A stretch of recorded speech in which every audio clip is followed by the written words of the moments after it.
Welcome to Beyond Podcast. I'm your host, Anthony Petralis, and we are excited. We are back with new episodes in the new year of 2024. We kind of took the month of December off, holidays. For me, it's crazy. My kid's birthday, Santa Claus comes to town, so it is kind of nonstop. But we are excited today. A former guest coming on with his son, which I think is really cool. But someone who, when I look back at all the podcasts we've done, and I think we're at about like 125, 126. Mark stands out to me, one of our guests today, because someone that I kind of found on Twitter. We didn't really know each other very well, but I felt like we connected. We had an awesome pre-conversation before our podcast beforehand the first time. And then our podcast was one of our longer episodes. It was a great conversation, and someone who's coached at all different areas. And as we kind of turn into today's conversation, it's a little bit different than it was before. But still a great conversation that we're going to have today. So it's great to have Coach back, kind of in a different light, doing a different thing a little bit. So we'll be talking about that. And his son Quinton, he's been podcasting himself. Has his own social media here. We'll kind of talk a little bit about that. But these guys are here today. We're going to have a great conversation about mental health awareness and suicide awareness and kind of everything that kind of falls into the realm of sports and school. And so we're really excited to be doing a little bit of a different episode today, but something that I felt was perfect to kick off the new year. So without further ado, I said their names, but I'll introduce them now officially. We have Mark and Quinton Champagne. Welcome to the podcast, guys.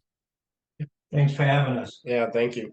Yeah, so excited. I know we got a lot that we want to talk about today, and I'm just going to kind of jump back, Coach, into our introduction, a little bit of what I mentioned. The last time you and I spoke, Holliston High School, you were head basketball coach. I think you were just coming out of a COVID year, so things were kind of crazy. You were in a COVID year when you're coaching, but what was also kind of cool was that one of our other former guests, Mark Antonelli, some of you guys, I think, had a home and home against each other, or try to plan a home against each other anyway. So you're in a different world now, Coach. So I just want to kind of do a little catch up before we jump into everything. How things been going? Kind of tell our audience a little bit what you've been up to since our last conversation. Yeah, so it was great talking to you last time, and I felt like I was very comfortable, and I felt it was a very honest conversation, which I really appreciated. I think if you've coached a long time, you're always kind of weighing one conversation against another, trying to communicate with people, players, parents, and so on. So I stopped coaching probably not too long after we talked, actually, because I never got to be in the gym with Mark at Somerville. So that timeline wise. Wow. And we were going at home, Quinton and I were going through a real challenge at that time, and it was kind of kept quiet amongst ourselves while we tried to deal with my wife's illness, who had dementia, which tracing it back started at the age of 44. So Quinton was probably 7, 8 years old and was dealing with this at home. As we learned what it was, we didn't know what it was at first.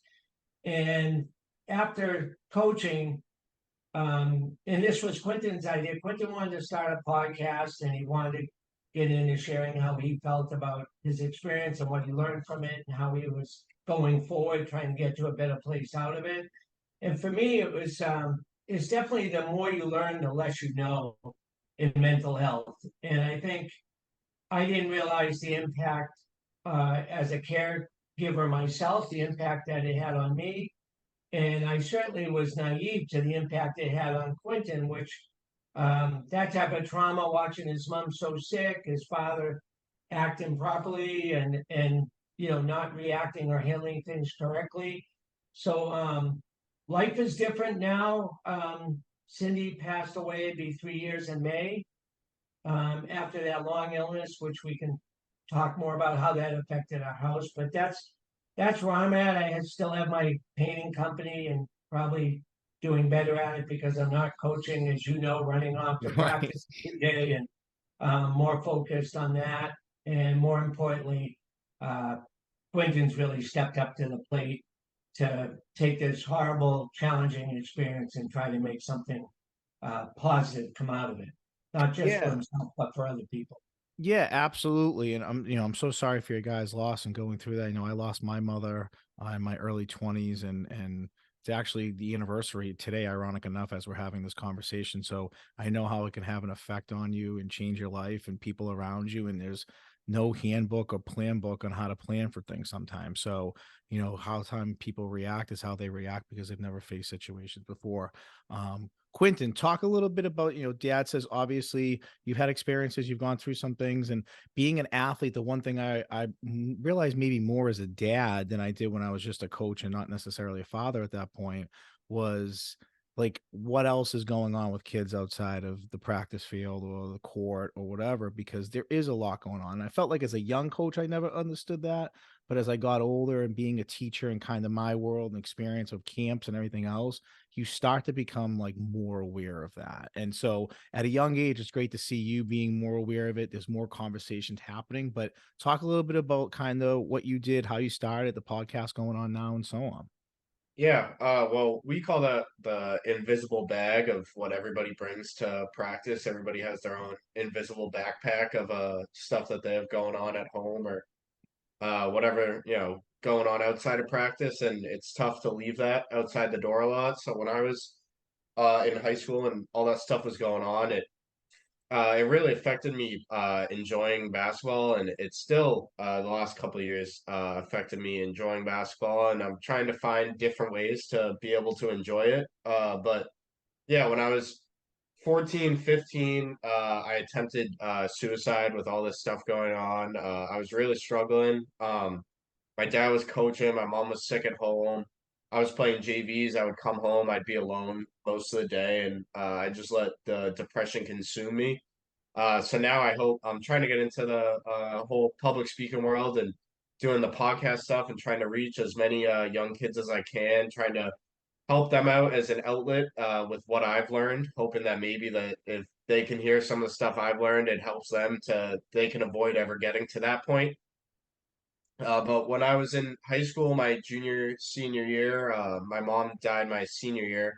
But that whole season of basketball was very miserable for me just because I had so much going on. And, a coach says something to you and you have other stuff going on, it affects you 10 times more than it would have if you had nothing going on. So now learning how to deal with that. Now I'm in college and I played basketball at Bridgewater State. I tore my patella over the summer, so I couldn't play this year. And 5 years ago, that would have killed me, and I would have sat in my room and been depressed. But I've found outlets to be able to handle that, and I'm just trying to enjoy my experiences a lot more, and hopefully share what I've learned with other kids, so they know that there's young people that have been through it because the crisis of mental health is only getting worse. Yeah, and first of all, I give you a lot of credit for coming on here and sharing that. It's not easy to kind of share things to people you don't really know that well. So having those conversations, like you mentioned, are so important. And like you said in practice, and I kind of said it before, like as I got older as a coach, I realized that. And sometimes coaches just don't realize that. And I think maybe over the last 5 years, it's shifting a little bit more towards the understanding of that. And maybe there's a little bit more trainings or a little bit more professional development in that area for schools and coaches, and a lot of coaches and teachers. I don't know. But a question that I guess I have for you is, if you don't mind me asking, is at what point did you say to yourself, okay, like what was the line that you were like, all right, I am jumping in my feet into the water here. Like, I want to spread awareness. I want to tell my story. I want to get it out there. Like, was there a point of something that exactly happened that made you think that, or is just something over time that you maybe started realizing as you were going through it? Yeah, it was this injury over the summer that basketball's kind of it's been my thing. It's been like I know with sports people, that sport can kind of define you. So Mhm. people have a lot of trouble when it gets taken away. So when it got taken away, I was looking for new stuff to do and different avenues I could go down, and I was trying to find maybe what I was passionate about to spend the rest of my life doing, as far as maybe career paths or whatever it is, but. When I was sitting at home, I really deep dove into fitness, nutrition, my mental health, and trying to make myself feel better.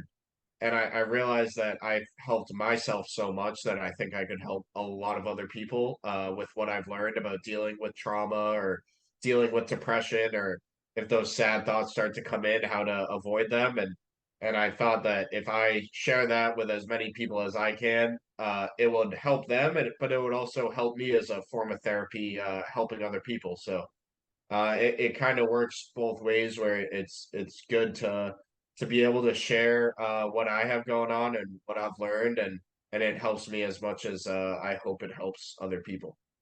Yeah, I agree. And I think being such a young age and playing high school and playing collegiately, like you are a sense of person that I think a lot of people would be drawn to just listening to you talk and how articulated you are. And obviously the thought process that went behind this. Everybody at the end of the day wants to start something or do something that they're passionate about, they love, but there's starting it and then there's like doing it, right? Like doing it and grinding every day and so on. So to hear you say that, like I understand that. Like my world's a little bit different in the sense of what we cover, but the passion and the why behind it, I think is like what's so important in hearing you say that. Dad, as you listen to that, like obviously you hear you obviously know what he's gone through and you hear like what he's trying to do to raise awareness and get it out there. I mean, just as a dad, like what seeing your son become so passionate about it, was that like a big thing for you to jump on board here and say, okay, I'm all in on this and helping this out? I mean, where did you come into play with this once you saw Quentin kind of really get started with this? Well, as we've said, it was his idea, and it's something that he wants to pursue. And I think no matter what the idea is, if it's positive and healthy as a parent, you want to support it. But I think this had many arms to it. I think it was a little therapeutic, I'm sure, for Quentin. Trying if I can remember when his mom first died, he wanted to have um, a basketball, like a tournament in her memory or something, and that kind of, it was tough. That was right after, or even maybe when we knew we were going to lose Cindy. But so he's always thought of, I think, in his head, trying to find a way to not just deal with it, but to make people aware of his mom's existence. Because although she's gone, he's always thinking of her, and there's always flashbacks to here and there. So we want to, I think we all want to try to not get swallowed up by the negatives, and the experience of dealing with someone who's sick like that. Never mind, Quentin is a young, growing teenager. Um, you want to be able to understand it so you can deal with it better. And I think what he chose with the podcast, he gets feedback from other people. He had a great, uh, I listened to, he had a podcast with a student at Providence College who had a similar situation. So that actually really accomplished his goal. And it sounds that's what she was trying to do. They put themselves out there. You could be afraid of people judging you or not. And that's what usually we named it the uncomfortable silence, because people don't speak up. And we didn't. I certainly didn't. That was my responsibility, and I didn't do that. So I was slow on getting the help needed. We didn't know what was wrong with Cindy. She had 3 strains of Lyme disease, so we kind of were focused on that medically. And then over time found out it was something else. So Quentin had to process that, and it was a downward slide. It wasn't an illness that had ups and downs. It once it started declining, it wasn't coming back. So since I wasn't reaching out and getting help, and that wasn't helpful to Quentin either. And I think we had a lot of conversations once it was understood what was going on. But we still, it's always helpful to reach out to others. And I was a little proud or tight-lipped or whatever the phrase is with it. And I did think people would be judging us, because they did. We had some friends of Cindy, or well-intended, but it sounded so bizarre what we were seeing in the house, talking to furniture, or just the brain is a fascinating thing, except when you're going through an illness. And Cindy was so young. So I think Quentin is easy to say you're proud of somebody, especially your children, which I am. But I also think he has chosen something that has a lot of benefit to other people. We're always proud of our kids' successes and taking steps, but that he's chosen something that I think once it gets going, it will benefit a lot of people.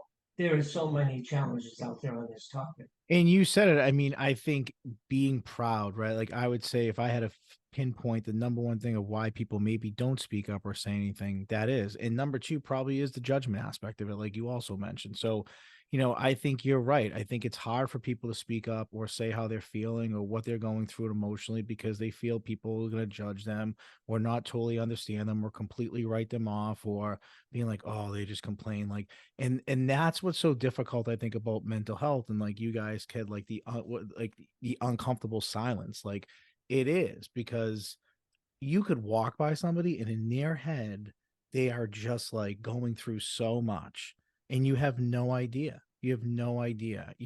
When someone's visibly bruised or cut or hurt physically, you see it. Like you understand the pain they're in and why they're in, but you don't see the pain that they're in internally and so on. Quinton, with your podcast, like how, and I heard your dad just say to it, like you talked to a student athlete or a student at Providence College. How do you then now like kind of go about finding your guest and putting that out there for your podcast?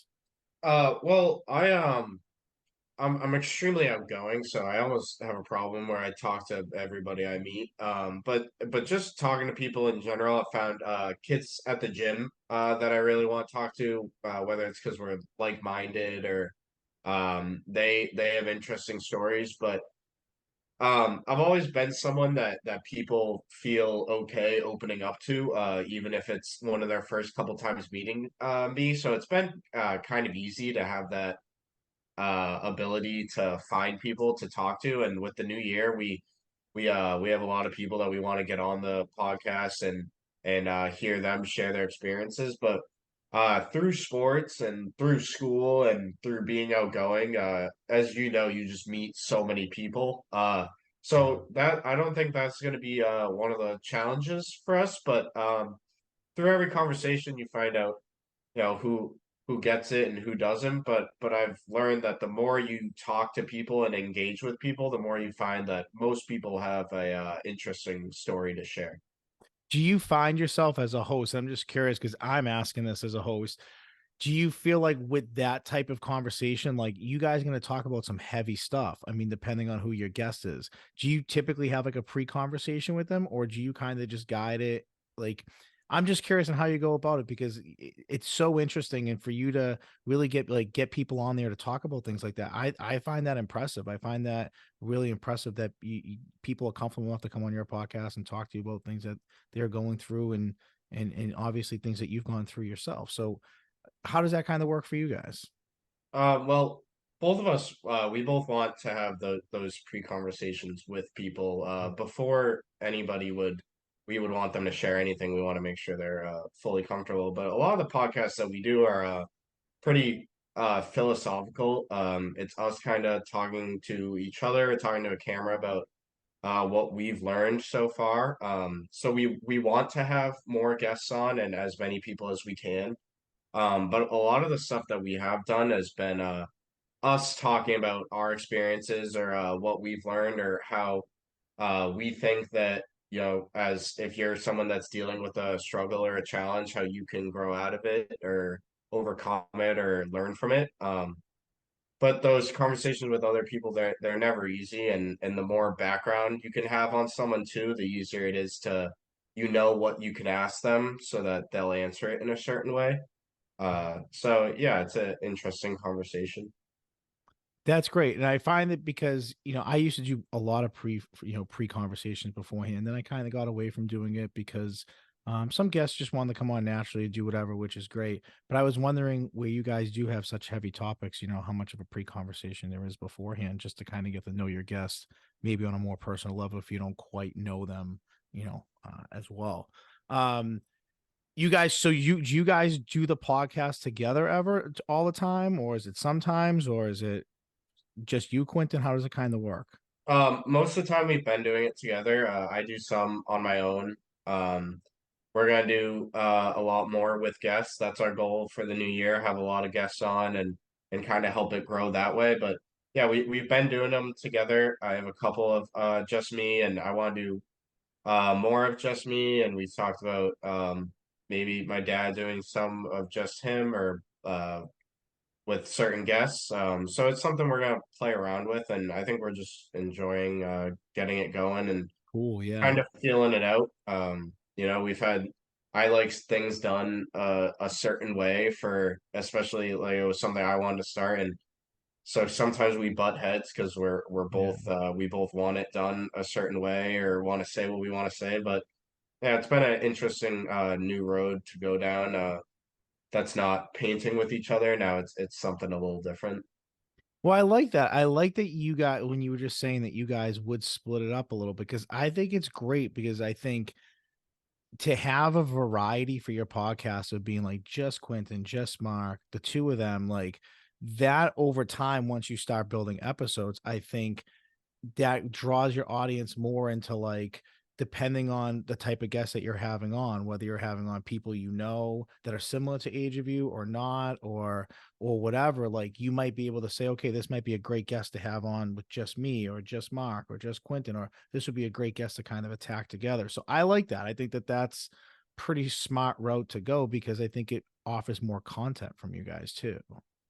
Yeah, we do find as we talk about people that we'd like to have on, Yeah. and that's another thing with our generation crossing, that um, there's a coach that we want to have on, not because of the sporty coach, but because of the adversity he faced, Yeah. which challenges mental health.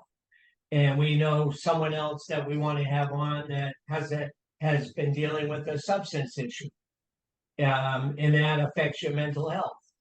Or maybe you got into that substance challenge because of being in a certain place mentally. So it's all going to tie in together, but it crosses all paths in life, all different work worlds and so on. I mean, with COVID, with that whole experience, I think mental health has got a lot more conversation. But like you and I talked earlier, it's been a little frustrating with everyone agrees it's a problem. Right. Everyone knows it's a challenge, and people are really nervous about it. But it's getting worse, and so we have to find more creative ways to deal with it. And I think a lot of dollars are put into people that speak more from schooling than Right. they do from their own experience. And I think Quentin will do really well when given the opportunity, which he has already. We went in front of group Active Minds, which is a national group, and we went to one of the schools, and the kids, they want to hear from Quentin. They don't want to hear from me the same way. But I think even what I've learned the hard way is that as adults, we never stop being challenged mentally. And the more sensitive we are, or the more concerned we are about different things, whether it's our kids above all else, because they're our most valued treasures, or whether it's about work or making ends meet or whatever, we're also constantly challenged with it, with those type things as well. So it's everywhere around us. Our experience is one piece of it, one example, but Quentin's conversation a lot of times, whether it's his nutrition or the things he mentioned, would help everyone, no matter what their challenge. So talk about nutrition as far as like studying it and so on. So nutrition in the sense of like what you eat and how it controls your body and maybe your brain waves and things like that. Is that kind of what you mean through nutrition? Yeah, exactly. So I'm big into physical fitness and nutrition now, and one of the most interesting things of depression is that the leading cause of depression is poor gut health. Um, and it makes sense if your stomach's not feeling good, then your mind's not going to feel good, and your body's not going to feel good. So I mean I've gotten crazy with it. With the more you read into it, the more crazy you get with it. But a So lot give of me people some crazy fact here. Give me something crazy that like an average person wouldn't know about putting something in your body or something that they put in their body that could cause or change or something. Yeah, well, all right, yeah. Well, Not to put you on the 44, spot here. yeah, 44% of the population can't digest a chemical called folic acid, which is in all of now American grains, pasta, rice. And that chemical it's pretty much in everything that has gluten. So that's why so many people have gluten sensitivities and gluten allergies, and a lot of people think that, oh, maybe if I eat this bowl of pasta, it just affects my stomach a little bit, but it's not that big of a deal. Right. But if you're going to the bathroom every hour and not feeling good, you're not going to have a good day. It's going to be a bad day. So I took a deep dive into that, but that's half of the American population that struggles to digest that chemical, which is in most foods. So I cut out almost all that stuff. I don't eat anything really anymore. Or sometimes I do, but it's like a treat, like having dessert if I Right. do. I eat all natural foods, which is awesome. And I just feel so much better that once you do it, you can't ever go back. That's so crazy to me. So a frolic acid. So diving deep here, like in the United States, that's probably in a ton of food, but I'm sure in other countries that's probably banned, right? Like, I mean, I feel like Yeah. our food regulation is probably a lot softer versus like other countries around the world. Yeah, well, it's interesting because in a lot of other countries, like if you go eat bread in England and that bread sits out for a day or two, it will go bad in 2, 3 days. And Yeah. in the US, if you leave a loaf of bread on the counter, it lasts like a week and a half. Right. So if you just think about it that way, it can't be good that that stuff's going into your body. So I've kind of tried to simplify it a little bit in terms of thinking about it like that. And like when I talk to people, it's like it's not the body positivity stuff, like that's great. You want to whatever however you look, however it is, you want to love yourself, you want to like how you look, but you also want to make sure that you're consuming the right things to make sure that you feel as best you can, because if you feel as best you can, you're going to have a way better day than if you don't. So a lot of this, would you say, and I mean, when people say this to me, sometimes I'm like, I can't do that. Like that's selfish of me, but it's true. Is self-care such a, like when you talk about mental health, how important is self-care? And I think I know the answer to this, but I want my audience to hear someone who's very smart in this and understands, has been studying this. Yeah. I mean, it's the most important thing. So for me, like basketball was always my form of physical exercise. It was what kept me in shape. But then so when I lost that, I had to find different ways. So now I'm super into the gym. I get up a lot earlier than I used to, and one of the things with depression is that it does make you want to stay in bed all day, and you'll find that people with depression sleep all day, and a lot of it's because it's better than when you're awake and you feel awful. But just not giving into that feeling and getting up and moving around and starting the day off with a good meal, a good breakfast, like a good if you have eggs or something healthy instead of a donut or a muffin, you're gonna feel a lot better for the rest of the day. So self care is everything. I mean, you get one body, you get one chance at this. So why not treat it as best you can? It's the same thing with life. People always, oh, you only live once. It's like, well, you only get this body once, so why wouldn't you want to treat it as best you can and put the best things into it as you can? Right. It's how you treat your car or you treat your shoes or all those other, you know, things that you get that have dollar signs. You treat them so well, and your body sometimes is the thing you take the most for granted. And it's the most important thing in your life, right? Coach, what about you? I mean, obviously you were a coach for a long time, collegiately, high school. Mental health awareness was not 20, 30 years ago was not what it is today. What have you maybe learned the most with your son doing this, or maybe some things that you've become more aware of that maybe as a coach before you just never even thought of, never even crossed your mind? Yeah, so I even watched Quinton's sports experience, and as I didn't always coach him in all the sports when he was in youth sports and stuff, and you kind of on the sideline instead of always being in charge, so to speak, as a coach. And it's changed so much. I mean, it's not that kids are softer or they won't play hard or anything like that. It's just they have all this information at their fingertips, and we did do a podcast on social media. It's just amazing how challenging that is for any person in a position of authority. Because whether you're a teacher or coach or a parent, at their fingertips, they can find out what they want or hear what they want.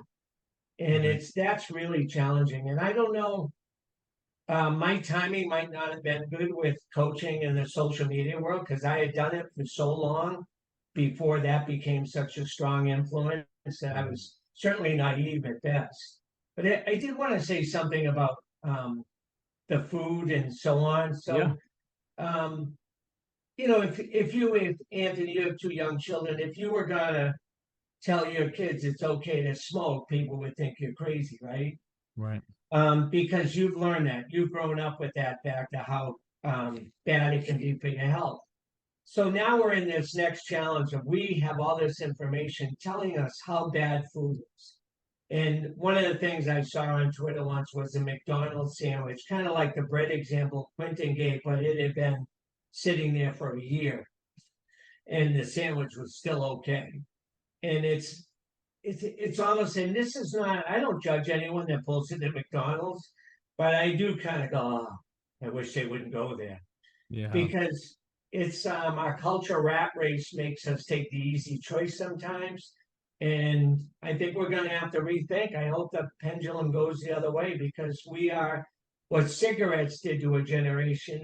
The food is doing the same thing. Well, I mean, And I let's see it play into like the in mental health. school. Yeah, I mean, as a fifth grade teacher, I'm teaching, 10 and 11-year-olds, and Snack is eating Takis and drinking Mountain Dew that's red or blue or green or, and there's just like no care for their bodies. I agree. I will say I'm guilty of getting McDonald's for sure with the kiddos. Sometimes when you're like in a bind, you're just like, I'm not cooking tonight. We're going, but I mean, it's but me and that's the my point. They thing. draw you in because it's Yeah. cheaper. Like bad food is cheaper. Like you're like, oh, look at all these deals on chips and cookies and all this stuff. It's like, yeah, all the crappy food. Like you don't see carrots on sale or lettuce on sale or you don't see any of that stuff ever on sale, right? So sometimes people eat poorly because it's a finance thing, but like most of it is because you're just so unaware of, you don't see the effects it has on the inside of your body because there's no way of seeing that, if it Don't you think it's showed on the also the outside. rat race we live that we are accepting? Because I don't know. I hear all the time McDonald's isn't cheap anymore. No, it's not. It's getting a little You know, expensive. I mean, I will say that it is. compared to making stuff and so on. So I know Yeah. it's challenging, but the Yeah. lines are always long. You know, They are. They are. always. And I And if agree you with you. And I agree if you with you. I think a lot of it's more of an education than anything else, or lack of education when it comes to food and so on, and putting that in your body. Um, and that's unfortunately like society today. And again, it's hard in society today to also, and not to like jump into a bunch of things, but like it is hard to have conversations nowadays in society without offending somebody or hurting somebody, or even these conversations that I'm sure you have of what you think or what you saw or what you felt. Sometimes people, you say the wrong thing and all of a sudden everybody wants you canceled or everybody wants you gone. But that's not good either, because like people do need to speak freely and people do need to say how they feel or what they're going through or what's on their mind, because it could be the difference of saving a life or changing a life or doing something different. So, no, I applaud you guys with what you're doing. Do you find that? Do you find sometimes having these tough conversations that people kind of like put their head back a little bit and maybe are judgy? Oh, well, I do at the college age because that's the most judgmental age by far. Right. We talk about it all the time of at that age, it's me included, everybody you think they know everything and everybody's got it figured out and everybody should be like me and like you. It's just it's a different environment. Yeah, I mean, I love the great thing about it playing basketball in college has been for those conversations is you have such a diverse group of people where everybody comes from different backgrounds, different money situations, your different races, everybody's from different parts. And for those conversations it's one of the best parts of playing basketball is getting to know people that aren't like you and giving you a different perspective because you're around so many different type of people. But and then you go and try to have that same conversation with somebody else outside of the basketball world, Right. and they they think you're this and that, and it's I a get it. I interesting get it. world, and the college age is it's tough. It's tough, been tough for me about worrying about what people think about me, but I'm like in 50 years am I going to regret really not doing this and not going for something and not saying how I felt, and the only person you can blame for not speaking up about how you feel is yourself. So Right.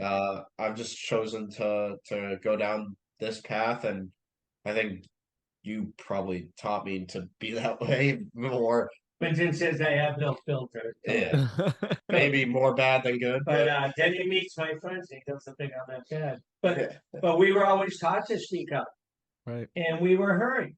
And you might not like it, back and forth, and you moved on. Very hard to move on from conversations now, again, with the devices and so on.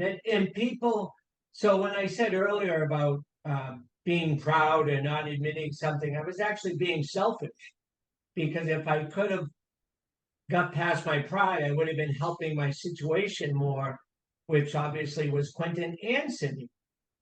I mean, Yeah. we had situations where Cindy was running down the street.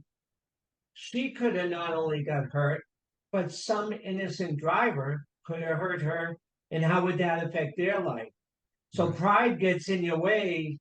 And I think the reason, at least in my case, people are very judgmental.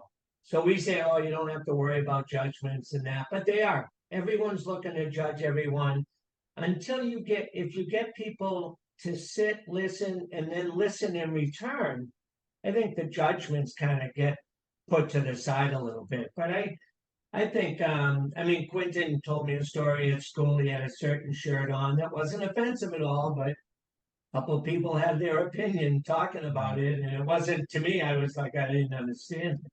So it's It was an American flag. Yeah. My guess would have been something to do with the country, or like Yeah. It was an blue, American. like a Nothing. police flag with a blue line. I assumed it was something like that. Truthfully, yeah. So I related to the '60s, like when I was real young, younger than Quentin, but then when I was in my 20s, I learned a lot of the history of the '60s. And I feel like we're almost in that again now, with different uh, ways of communicating, and yet the same upheaval. And, I'm hoping it irons out. But on this topic that we're dealing with, we just want to open the door for people and um, admit for me, I had a lot of mistakes made in not dealing with. I shouldn't have. When you and I talked, I shouldn't have been coaching.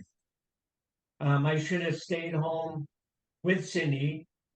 That put more, me not being there, like Quentin said, he'd be home alone. That put more pressure on him. That's a lot of pressure for a young guy with this trauma that he's going through. And because I grew up in a shut up and pick yourself up and get out there, I made the poor assumption that my son would be the same way. And he wasn't doing anything wrong. It was me doing something wrong. So people will make judgments. But like Quincy, he's going to put himself out there because he believes in this. And we might approach it from different angles, but we both believe in the benefit other people can have from the conversation. And I think approaching anything from a different angle. I mean, when we do this podcast, we approach things so differently and cover so many different things. And I think that's what's so interesting about your world, is that there are a lot of different, when you hear mental health, the amount of lines that could shoot off of it in different categories or different things that you could talk about with that, it's endless. I mean, it's really endless. And the whole social media aspect of it too, it is a game changer. I mean, Quentin, you're a lot younger than us. Social media for you, Thanks young for kid putting me in going your through middle category school. age-wise. What is it? Thanks for putting me in your category. Hey, listen. We're both older than him, so we're in the same I'm making category. a note That's of how that.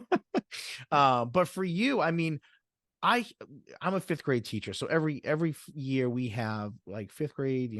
We have police officer, we have DEA program. People come in, or we have someone who comes in and does a bullying program, bullying training with us.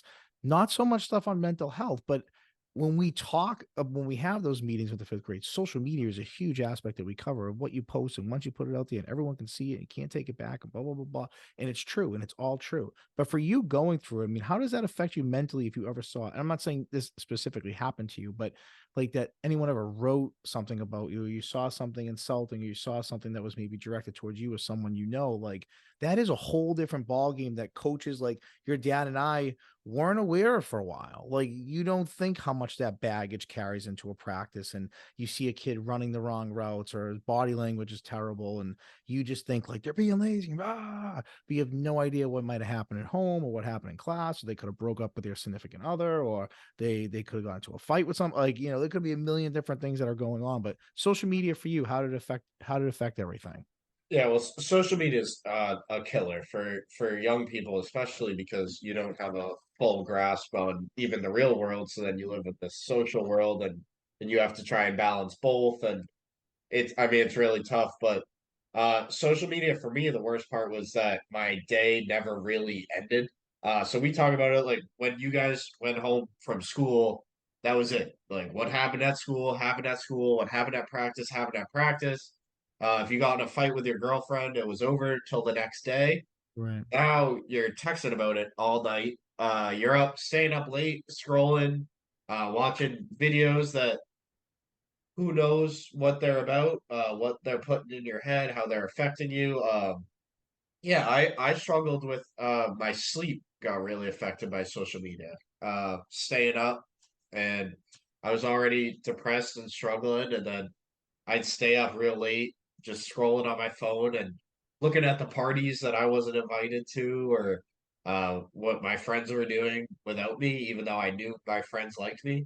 So yeah, it's just it's a tough world that I've just learned to kind of put it aside, and the more I live in the real world and learn to go on walks and go outside, the happier I am without that whole other social world. And I'm really just trying to use it as more of a tool than like an just something that I have. With the podcast, it's been helpful to be able to use it as a tool instead of just scrolling endlessly. Yeah, and it's so funny. I mean, as a grown man here, like, I've never had Instagram until I kind of started this podcast, and even then, it was probably like 6 months into it before I got it. But it is an amazing world, like, of what you can do and how much you can use as a tool. Like, that's like Instagram for me is like that's how I first started learning it. Like, it was never to like see friends or what people were doing or whatever, right? Like, for me, it was just like a business tool.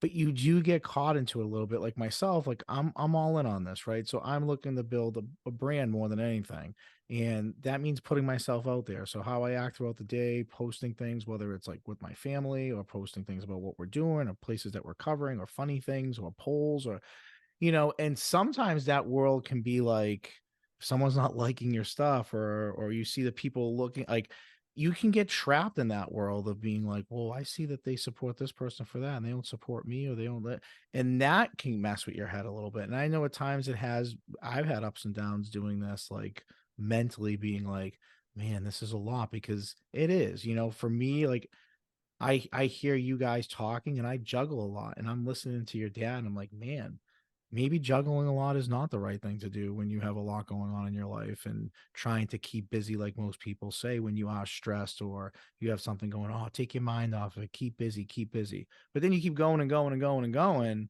and then you're stressed about all this other stuff on top of what you already stressed about to begin with.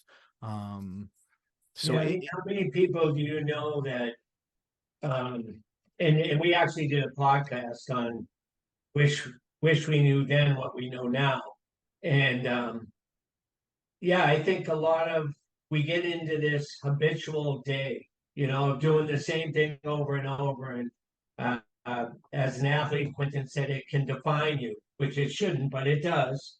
And even, if you're a busy person, and say you were coaching football and you stopped, you were going to fill that time. You right. were never going to be doing nothing. And I think it makes you reevaluate a purpose and having better value while you're here on the planet, and doing something that maybe fits your skill sets more. You're not doing it just because you fell into it and like something. Maybe it pulled a passion for you.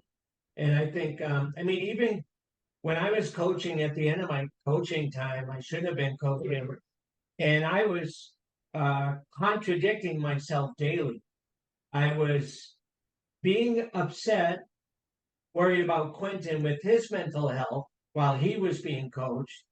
And then I was going to practice that was supposed to be a safe haven and letting some of my frustration from home and my lack of sleep and so on, it was affecting the kids' experience that I was coaching. So I was contradicting myself, and I miss the gym, so to speak, but I don't miss coaching. Yeah. I miss teaching, but I don't miss coaching. So you transfer those energies into something else.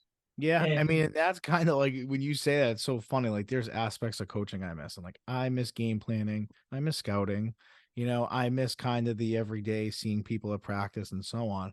But then there are things that I definitely don't miss at all. And like you said, like some of the things that I love the most about coaching, I've implemented the most I can into this podcast because I know those are the things that A, I strived at, but B, like other kids also were focused on. And what I think big picture helped out with having kids that could communicate with you or felt comfortable enough to come to you. I mean, as a coach, so one thing, especially as a younger coach, I think I took pride in anyways was that kids could feel like they could come and talk to me. Right. And I think every staff, it's important to have young coaches on your staff because like you said, when you guys do the podcast, maybe some people more directly want to talk to Quinton or more relatable because they're closer in age or they've gone through similar experiences. So I feel like sometimes when a coaching staff, at least for me, I always wanted to kind of be that like coach that I could tell school going, how's life going, what's going on, like being able to do that while maybe the other coaches, the veteran coaches are kind of the other ones really doing what we need to do, right? I'm a positional guy, but my role to serve is to make sure that these kids are also all doing good and that, we're checking on them from time to time.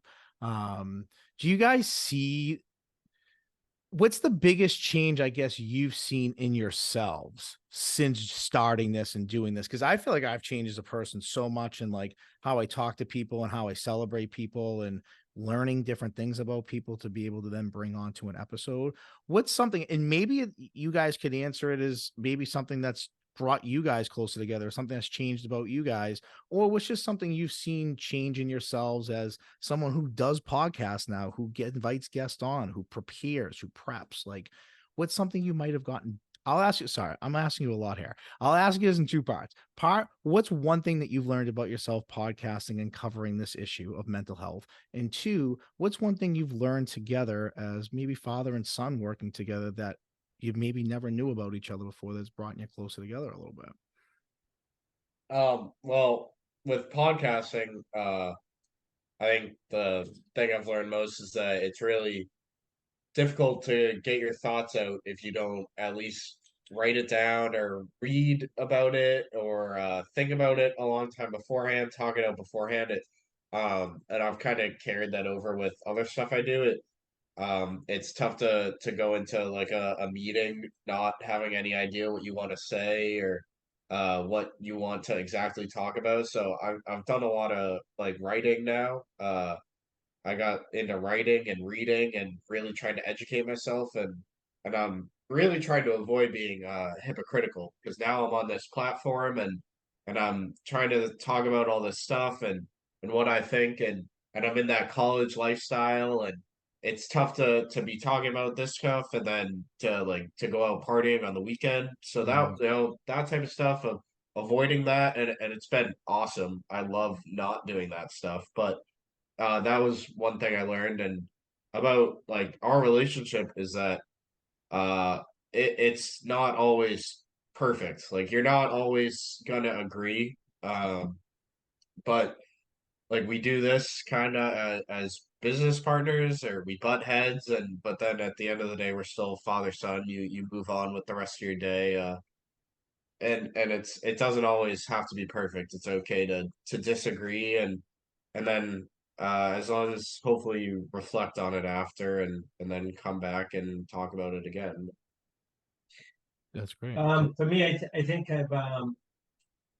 the experience of talking more about our 10 years with Cindy's illness has humbled me a lot because once you reflect on your mistakes, you're forced to realize that you could have done better.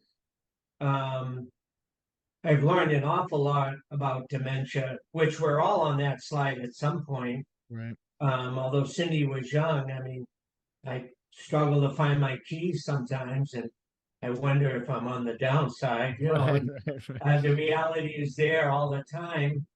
But I think you learn a lot more about yourself, and I'm really grateful for that. Um, I mean, I'm well aware of my shortcomings and so on, and I'm not afraid to um, have them out there anymore. I'm not sens. I'm a sensitive person. Like Quentin's very sensitive. He gets that from both his mother and his father. So that's a hard cross to carry for men sometimes, and I think more my generation than his. But I've learned to not care about that as much. I don't have to win a conversation with Quentin because I'm his father anymore. Because our experience doing this is he researches what he believes in. I look at different things than he does or have a different viewpoint, but it doesn't mean that I shouldn't respect the fact that he's researching what he's saying and he believes in it, which I respect, and he's living that way and walking the walk with it. Right. So I'm not a big social person. I kind of went into a bubble quite a while ago. I'd much rather do this than go out with 50 people, Right, right. So I just think I never wanted to fall into the uh, daily routine. I've never lived that way for better or worse. And now I think I learned how to maybe not sleep more, but get myself lying down more, something from this experience, Yeah. which is a huge problem for mental health, lack of sleep. Oh, it's brutal because I mean, someone who's struggling mentally, the more they're up, the more they're thinking, the more that's going on. Everybody else is sleeping. It's dark out, especially these times of year when it's freezing out too, and you are inside. Like, yeah, you don't sleep like this, and then obviously it affects your body, it affects your mind when you finally do fall asleep, and you don't get that, 8 to 10 hours or whatever's recommended for you And to if get. you're more sensitive, you're going to stay up more. And if you have your own business, you worry about that. But I mean, for years, I'm equipped to do certain things. We all have skill sets, good and bad. I try to stay away from the bad ones better now. But for years, I slept near the exit door in the house because Cindy might take off. She didn't have any sense of day or night or when she should eat or um, we didn't even know a lot of times what she was thinking. So that I could do. My skills, I could do that. I could sleep on the floor. I'd be fine better than other people. But certain things I've learned I'm really bad at. And I've had to accept those things and try to find mechanisms to help them. So I'm constantly trying to work on my mental health Yeah. because I think it was a real detriment as a parent and as a spouse at times. So And I you just don't know. I mean, we all play Monday morning quarterback after anything that right. we do. And we all say like, "Oh, I wish I knew this or could have acted like this." But again, it kind of goes back to the what you guys said at the very beginning. There is a silence to this, and even in the '90s and the early 2000s, the 2000s, I mean, these conversations weren't happening. I mean, no one was having these conversations from any level. So it's difficult to say. I feel sometimes it's more impressive that people begin to recognize things and see things or understand themselves more, are able to then say, okay, I need help, or I need to talk to someone, or I need whatever it is that they need to help them get through it. Right. And I sometimes it's what you learn later on that ends up catapulting you to the next 20 years, 30 years of your life, and you live it differently. You experience it differently. It's mentally different. Quinton, I know you guys said it, but real quick, just for the audience, name of the podcast, where can we find you guys? Instagram, Twitter, all the above. Go. Yeah, the name of the podcast is The Uncomfortable Silence. It's on every platform. On Instagram, it's The Uncomfortable Silence, no spaces. There's a link tree in the bio. Or in my Instagram, which is Quinton Champagne 7, there's a link tree in that bio to every platform that we're on. You can find it all. So Quinton, obviously you're a hoops player. I mean, you look like you're in really good shape. We talked about it. What's your like? How much? What's your size? What's your weight? Like, what are you like? 6'3", 6'4"? I'm 6'2", Okay. like 190 pounds right now. I'm trying to cut down. A couple months ago, I got up to like over 200 just because of my knee injury. I was like, man, I'll just try and gain a ton of weight and see how big I can get. Yeah. Sorry, I just knocked my water over. I thought I was gonna. So now I'm trying to cut down a little bit and That's good. No, and the reason that I'm asking, because I'm just gonna go backwards to something that you said. Hold on a second.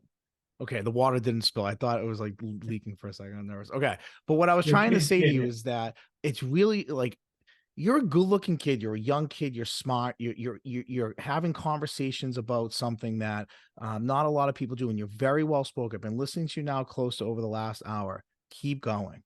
Do what you're doing. Let people judge you. There's so many people have judged me in my life with like sometimes people think you're crazy when you're so passionate about something and you see what it can become and you can see what you're going to do, but nobody else can see that vision that you have. Who cares? Like I've had so many people in my life that laugh at this and have laughed at this.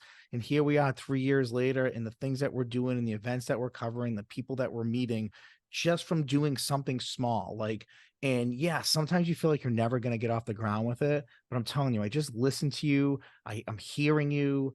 You're doing it. You're doing right. Just keep going. Just keep going. You're in college. You have such you have such an audience that will listen to it. There's so many kids that your age, a little bit older, a little bit younger, that are going through this, that aren't having these conversations, and you're making them comfortable to have that. So I think what you're doing is outstanding. Talking to you guys, obviously, I have a ton of respect for your dad, having him on here to see you guys working together as a father son combo.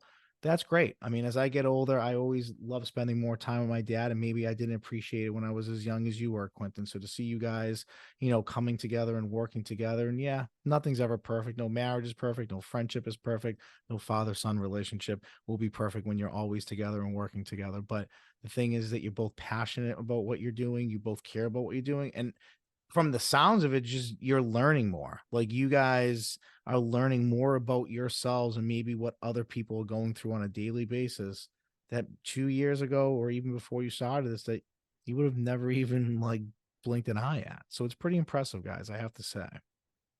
Thank you. I appreciate it. Yeah, thank you very much, Anthony. I enjoyed just as much as the first time. Totally different topic, Yeah. more important on my end, and watching you on what you do for kids and making people look and enjoy kids on your stuff. I think that's great, Yeah. and I really like doing it. So since you and I are the same age, I know you're an older parent of your 5-year-old, so Yeah. certainly wish you all the best.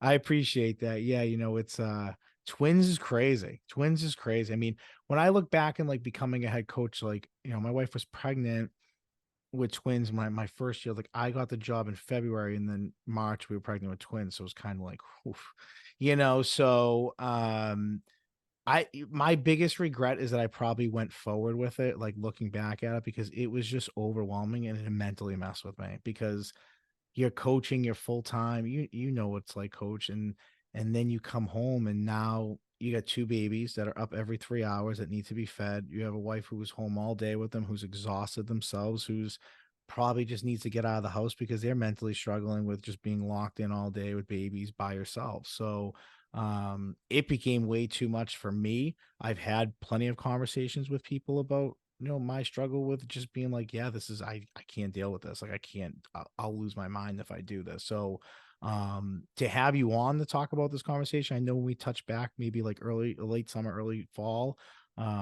this was something I was interested in covering. I think mental health is so important. We don't have enough conversations about it. And I've had, like I said, 124, 125 guests, and I maybe talked to two guests that we've had honest conversations like this. So it shows you that no matter what, people, it's hard to broach this topic, or it's hard to get other people to kind of maybe open up and be honest about it too. Well, you're now a life coach. Yeah, That's what I you're am. doing with your podcast. So Yeah, I don't sell mean, it short.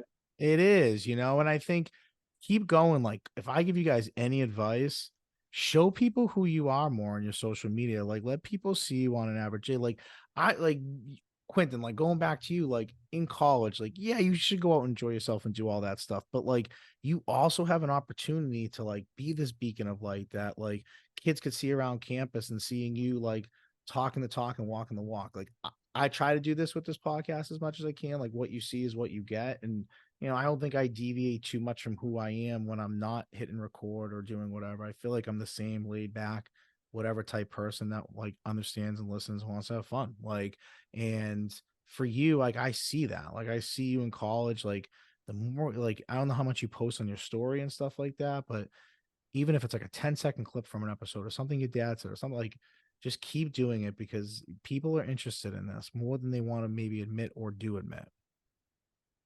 Yeah, I will. I probably should do more, but like that fear of judgment, no matter how much you overcome it or get better with it, it is always there. And the more I get comfortable with myself and find myself and learn about myself, the easier it is to avoid that fear of judgment. Yeah. So And I get it, man. And you're right. And I go through it. I'll be honest with you. I know there's people that judge me. Like, I know there is. And after a while, kind of like your dad said, you learn just to be like, okay, like, yeah, okay, like I have X amount of people who are listening. I have 6 people that might have an opinion about it, roll their eyes or whatever. Like, if I'm wrapped up in those 6, then I'm doing something wrong because there's way more people than those 6 who enjoy it and love it and care about it and want to see you succeed and keep going. So I know that's tough, but when you get to that point that you're more comfortable, I am telling you, you're going to notice such a difference in people following you on social media to listening. You're going to see your numbers increase. You're a good kid, man. Like, people are gonna want to see that you're well beyond your years as far as like maturity goes, and just listening to you talk and how much you've educated yourself. Like, you have a lot to offer here. So when you're comfortable and you're ready to do that and explode this and expand this even more from kids your age, you have the biggest following you're gonna have. This podcast took off because I eventually stopped just doing coaches and really started including athletes and teams, and that's where it took off. So like with this, you could have many conversations with adults or many conversations with people who've been through it, but at the end of the day, it's the young kids who are going to listen to you, dude, because like, yeah, like you're kind of the package, dude. You know what you're talking about. You're smart. Yeah, I think you'll have a lot of success. So just keep going. That's my advice to yeah. you. Thank you. I appreciate that. It's always nice to hear positive stuff. Thank Yeah. you. Yeah, absolutely. So, guys, from Beyond Podcast, I'm your host, Anthony Petrellis. Quinton and Mark here. Mark, a second-time guest. You are our third all-time second-time guest, by the way. I forgot to mention that at the beginning. Coach Rabbit of Kip Academy has 3 appearances. He's all-time right now, but you're right there, Coach. And I plan on having you guys back He's on. knocking on your door.